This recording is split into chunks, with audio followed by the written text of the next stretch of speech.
was the same, such as the old doctor's diplomas and the black and white photos, Holly had added her own touches too.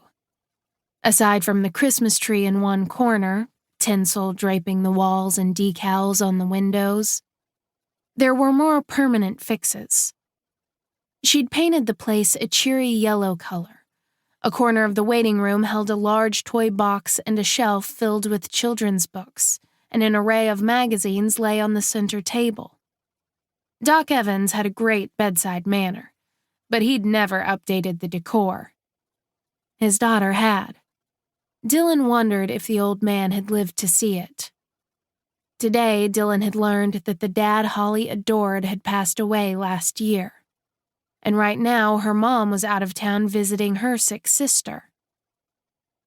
Dylan hadn't been here to cushion the loss of her father. Had anyone? He wondered. The thought caused a cramping in his gut. How many other major events had he missed in her life? And was it too late to even approach her now?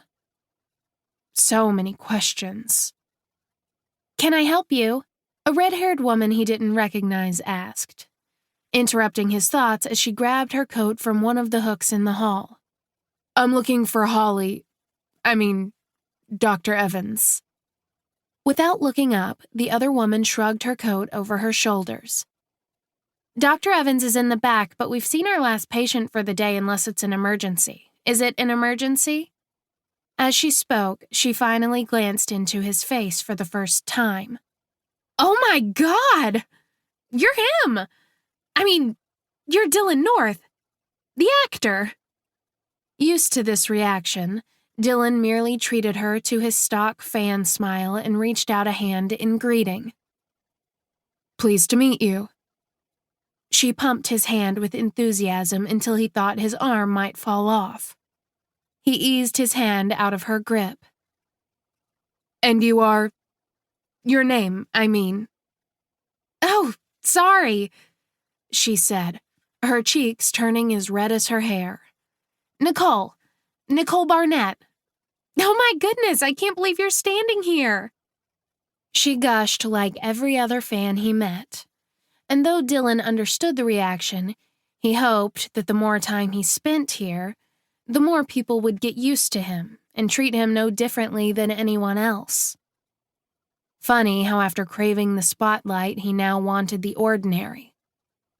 But Nicole continued to ramble in the face of idol worship. "I'd heard you were in town, and of course Holly's been talking about you, but I didn't think I'd meet you in person. Oh my gosh, this is so exciting." "Holly's been talking about me." His heart rate kicked up a notch. That his return was on her radar had to be a good sign.